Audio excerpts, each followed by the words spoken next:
प्रदेश से सत्ता से बाहर होने का जो दर्द है, भारतीय जनता पार्टी के नेता 2 साल के बाद भी उनका दर्द छलकता जा रहा है और उनसे बर्दाश्त नहीं हो पा रहा है कि हिमाचल प्रदेश में कांग्रेस की सरकार है। बर्दाश्त से बाहर है। आप देख रहे हैं, लगातार तड़फ रहे हैं, लगातार नॉन इश्यूज को किस ढंग से उछालना है उसकी कोशिश कर रहे हैं। प्रदेश सरकार क्या कर रही है उसको दबाने का प्रयास कर रहे हैं। आपने देखा कि सत्ता से बाहर होने के बाद इन्होंने इन 2 सालों के दौरान लगातार हिमाचल प्रदेश की सरकार को गिराने के लिए साजिश षड्यंत्र रचे और भाजपा का जो प्रदेश नेतृत्व है इस समय, वो नेतृत्व जो है जिसको कि हिमाचल प्रदेश की जनता ने नकारा था 2 साल पहले, सत्ता से बाहर किया था, वो लीडरशिप लगातार उनका प्रयास रहा कि केंद्र के साथ मिलके किसी भी ढंग से हिमाचल प्रदेश की सरकार को गिराया जाए। लगातार अटेम्प्ट्स उन्होंने की और उन अटेम्प्ट्स में वो विफल हुए और आज भी हिमाचल प्रदेश में कांग्रेस की सरकार कायम है। जितने विधायक हमारे सरकार बनने के समय थे 40, आज भी हम 40 हैं। तो जो भाजपा के लोग जो लगातार ये दलीलें दे रहे हैं कि हम इस साजिश षड्यंत्र में पीछे नहीं हैं, हमारा उन पे आरोप है कि प्रदेश में अस्थिरता फैलाने के लिए, प्रदेश में राजनीतिक तौर पे अस्थिरता कायम रखने के लिए लगातार 2 सालों में उन्होंने काम किया और रचनात्मक विपक्ष की भूमिका उन्होंने एक भी दिन नहीं निभाई। एक भी दिन कोई ऐसा काम नहीं किया। एक तरफ वो राजनीतिक तौर पे सरकार को अस्थिर करने का प्रयास कर रहे हैं, दूसरी तरफ से वो फाइनेंशियल मोर्चे पे, आर्थिक मोर्चे पे हिमाचल को लगातार नुकसान पहुंचाने में लगे हुए हैं। जो वो राजनीतिक तौर पे कर सके उन्होंने किया। आज बड़े भोले बनने की कोशिश कर रहे हैं कि हमारा कोई रोल नहीं है। सारा प्रदेश देख रहा है कि ऑपरेशन लोटस कैसे विफल हुआ इन 2 सालों के दौरान, और सारा प्रदेश देख रहा है कि आर्थिक मोर्चे पे किस ढंग से सरकार को अस्थिर करने का प्रयास किया जा रहा है।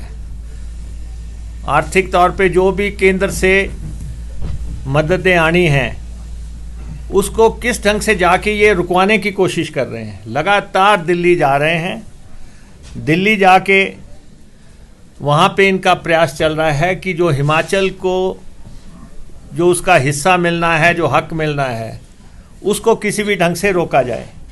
तो एक बहुत बड़ा भेदभाव की कहानी है ये 2 साल जो केंद्र ने भेदभाव किया और जो पॉलिटिकल इंस्टेबिलिटी के लिए जो है भाजपा ने कार्य किया।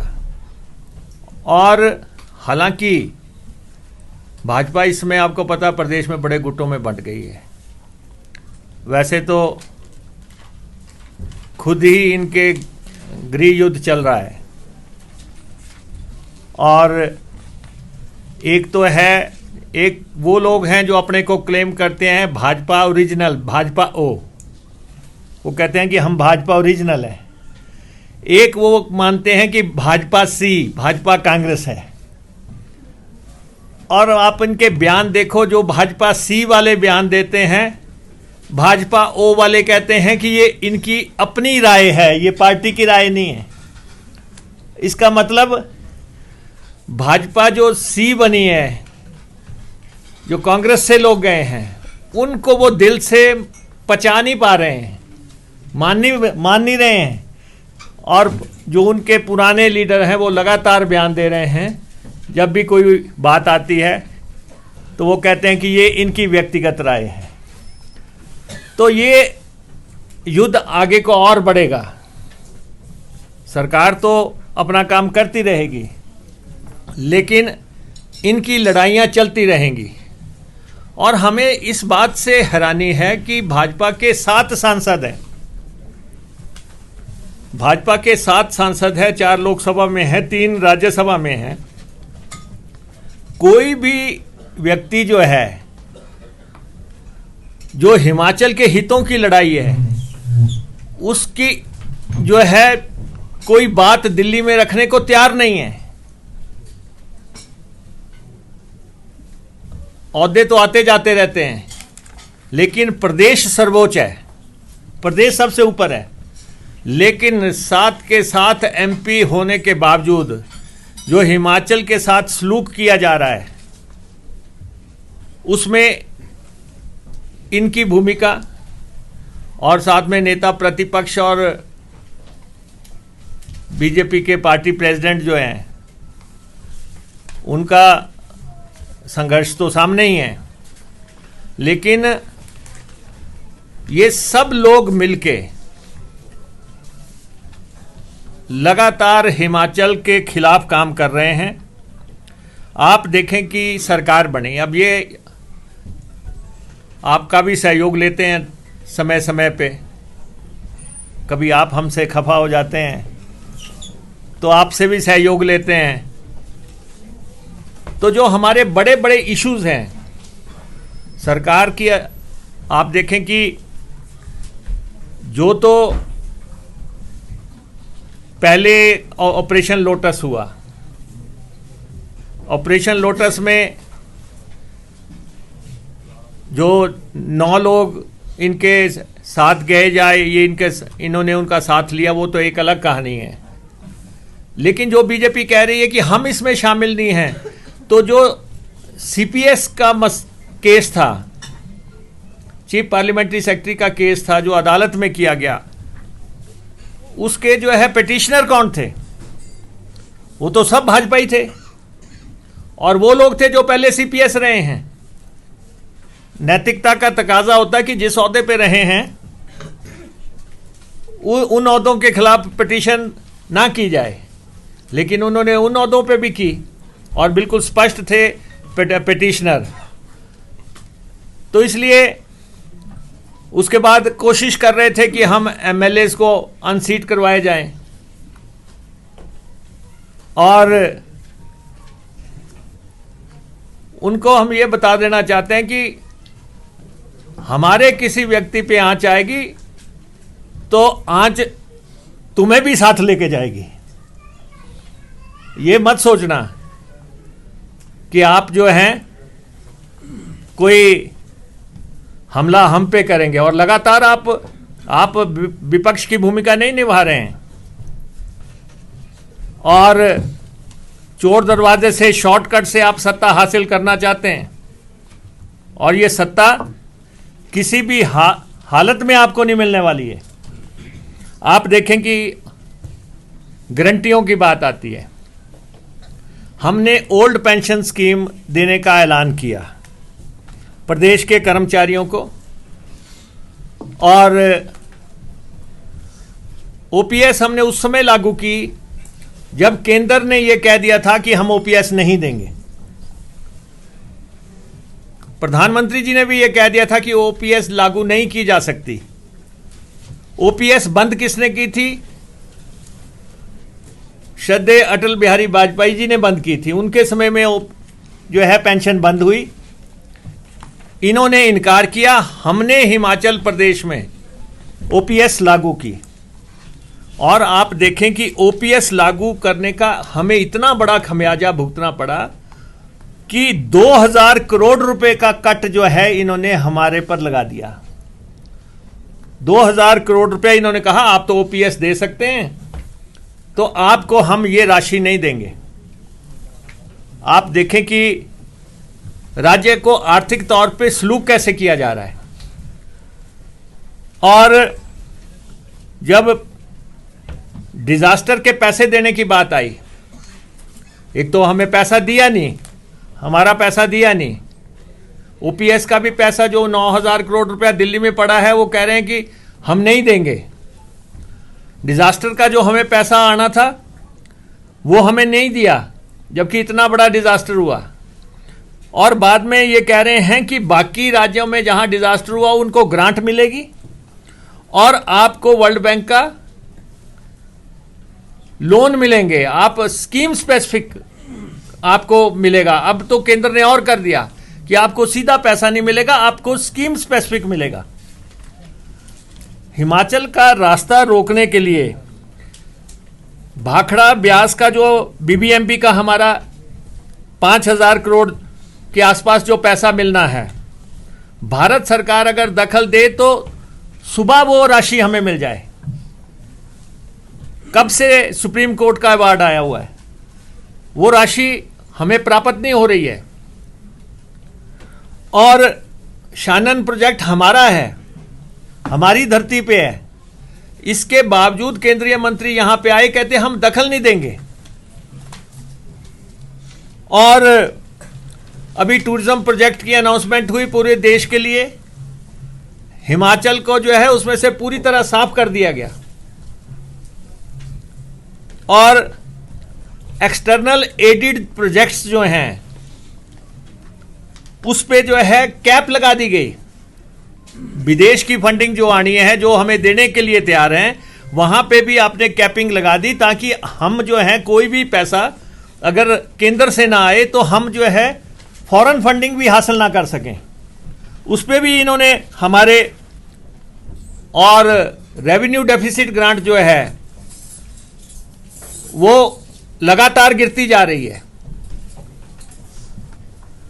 और उसके अलावा जो है जीएसटी की कंपनसेशन बंद हो गई, और जीएसटी कंपनसेशन बंद होने का लाभ जो है उन राज्यों को हो रहा है जहां पे चीजें बनने के बाद बिकती हैं। हमारे तो मार्केट नहीं है बेचने की। हमें जीएसटी कंपनसेशन का नुकसान हो गया, हमें रेवेन्यू डेफिसिट ग्रांट का नुकसान हो गया, हमें एक्सटर्नल एडिड प्रोजेक्ट्स में जो है कैप लगने से नुकसान हो गया, हमें ओपीएस देने से जो है लोन लेने की लिमिट को जो है नीचे गिराने की वजह से नुकसान हो गया। ये सारे आर्थिक तौर पे, और ये लगातार दिल्ली जा रहे हैं। दिल्ली जाके इन्होंने हिमाचल के हितों के खिलाफ एक मुहिम, एक टायरेट छेड़ रखा है कि कोई पैसा किसी डिपार्टमेंट से किसी भी तरह जो है हिमाचल प्रदेश को ना आए। हिमाचल का जब गठन हुआ था, जब हिमाचल बना था, उस समय भी पता था कि हिमाचल फाइनेंशियल बाइबल स्टेट नहीं है। हिमाचल को जो है हिमाचल प्रदेश के लोगों की पॉलिटिकल एस्पिरेशंस के हिसाब से बनाया गया था। लोगों की राजनीतिक महत्वाकांक्षाओं को पूरा करने के लिए हिमाचल बना। और डॉक्टर वाईएस परमार का बहुत बड़ा योगदान था, जिन्होंने अपने जो रसूख था दिल्ली में उसको इस्तेमाल करके प्रदेश बनाया। और जब भी निरंतर सरकारें आई, किसी ने भी हिमाचल का जो है इस ढंग से पैसा रोकने की कोशिश नहीं की। हिमाचल को इस ढंग से पॉलिटिकल एंड आर्थिक तौर पे नुकसान पहुंचाने का कभी प्रयास नहीं हुआ जो इस समय चल रहा है। तो हम आपको ये बताना चाहते हैं कि हम राजनीतिक लड़ाई भी जीते हैं, हम आर्थिक मोर्चे पे भी किसी भी ढंग से जो है वेतन प्रबंधन से और रिसोर्सेज हमने बढ़ाए स्टेट के, जिसपे कि ये होल्ला मचाते हैं। पूर्व की सरकार में, जयराम जी की सरकार के समय में एक भी मीटिंग जो है रिसोर्स जनरेशन को लेकर नहीं हुई। एक भी मीटिंग नहीं हुई जब आप जो है ये फैसला करें कि हिमाचल प्रदेश के आय के संसाधन बढ़ाने के लिए क्या किया जा सकता है। हमने लगातार ये प्रयास किया और हम जो प्रोजेक्ट्स चला रहे हैं, लगातार हम देख रहे हैं कि ये कह रहे हैं कि कल भी हमने रोपवे का उद्घाटन किया जाके। आप लोगों की नज़रें भी इनायत रहनी चाहिए। जब हम गए वहाँ खचाखच भरा हुआ था, और आप मेरे मीडिया पेज पे देख सकते हैं कि क्या वहाँ स्थिति थी। मौके पे पहुँचने के लिए हमें 1 घंटा लगा, वहाँ पे पहुँचने के लिए, उस कार्यस्थल के पहुँचने के लिए। लेकिन किस ढंग से प्रोजेक्शन दी जा रही है, तो मैं समझता हूं कि इसके पीछे भारतीय जनता पार्टी का बहुत बड़ी भूमिका है। प्रदेश में साजिश करना और प्रदेश को बदनाम करना, और प्रदेश के बाहर जाके बदनाम करना। एक तो है कि आप हिमाचल की सीमाओं के भीतर कोई बातें कर लो, लेकिन बाहर जा रहे हैं, हिमाचल में ये हो गया, हिमाचल बैंकरप्ट हो गया। अगर ऐसी स्थिति होती, आप बताओ, हमने कांगड़ा एयरपोर्ट पे 3400 करोड़ रुपया लगने जा रहा है। हमारी सरकार वहाँ पे हिमाचल प्रदेश में अभी तक एक भी फुल फ्लैज्ड एयरपोर्ट नहीं बना है। हम उसको बना रहे हैं, उसका पैसा हम दे रहे हैं, वहाँ ज़मीन एक्विजिशन का पैसा दे रहे हैं। अभी भी हमने 200 करोड़ रुपया जारी किया। ई बसेज अभी खरीदने के लिए, इलेक्ट्रिक बसेस खरीदने के लिए अभी 300 करोड़ रुपया ट्रांसपोर्ट को आया है, 300 करोड़ रुपया, और 250 डीजल बसेस खरीदी जा रही हैं, 100 टेम्पो ट्रैवलर खरीदे जा रहे हैं। ये तब हो रहा है अगर हम जो है अपने बजट से पैसा निकाल रहे हैं। अभी हम ई टैक्सीज को जो है शुरू करने जा रहे हैं 11 तारीख से, और ई टैक्सी की हमारी योजना जो 680 करोड़ रुपए का जो हमने कहा था हम कॉर्पस बनाएंगे, उसमें से प्रदेश के युवाओं को गाड़ी खरीदने के लिए 50% सब्सिडी पर, और एप्लीकेंट का तो सिर्फ 10% पैसा लगेगा, बाकी 90% का सारा बंदोबस्त टाई अप करके 50% का ग्रांट देके वो स्टेट करने जा रही है। उसको हम लॉन्च करने जा रहे हैं। सोलर प्रोजेक्ट्स पे पहली दफ़ा जो है बहुत बड़ा काम जो है प्रदेश में हुआ, और 2 प्रोजेक्ट्स तो हमने बना के तैयार कर दिए। और शिमला रोपवे 2,500 करोड़ रुपए का रोपवे है, शिमला रोपवे। और जो ये शोर मचाने वाले हैं, इनसे तो इसकी डीपीआर तक नहीं बनी थी। 12 करोड़ रुपया लगा के हमने डीपीआर बनाई। 20 करोड़ रुपया हमने एनवायरनमेंट क्लियरेंस के लिए दिया, और फॉरेन फंडिंग से हमारा जब डायलॉग हुआ तब जाके जो है उन्होंने हमें एडवांस टेंडर की इजाज़त दी। 2,500 करोड़ रुपए का ये हमारा शिमला रोपवे है, जो अपने आप में एक ऐतिहासिक होगा, हिंदुस्तान का पहला होगा और संसार का दूसरा होगा। बल्क ड्रग पार्क की ये बात करते हैं। बल्क ड्रग पार्क में इन्होंने पूंजीपतियों को बल्क ड्रग पार्क देने का ऐलान किया था कि वो बनेगा 2,000 करोड़ रुपए से। 1,000 रुपया केंद्र देगा, 1,000 सेठ लगाएंगे, और वो जो है लालों के स्पुर्द कर दिया जाएगा, पूंजीपतियों के स्पुर्द कर दिया जाएगा, वो चलाएंगे। हमने उसका पूरा जो है नॉमनक्लेचर बदला।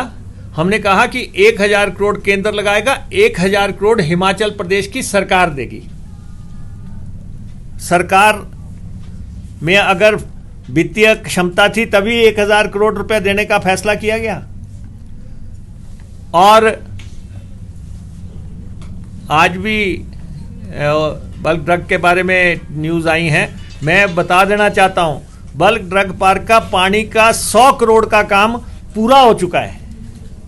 100 करोड़ रुपए का पानी का काम, यहां से मैं टीम लेके जाऊंगा आपके पत्रकारों की, और आपको मैं दिखाऊंगा कि कितने बड़े बड़े टैंक बने हैं, कैसे सीरीज में ट्यूबवेल्स लगे हैं, किस डाई की पाइप जो है पूरे एरिया से घूमते हुए जो है बल्क ड्रग पार्क में पहुंची है। तो ऐसा नहीं है, हम शोर नहीं मचा रहे हैं, हम कह रहे हैं कि एक दफा चीजें जो हैं आपके दिखाने की स्टेज पे आ जाएं। जब इन्होंने बल्क ड्रग पार्क की बात की थी तो उसकी कोई सैंक्शन नहीं थी, कोई पैसा भी नहीं आया था।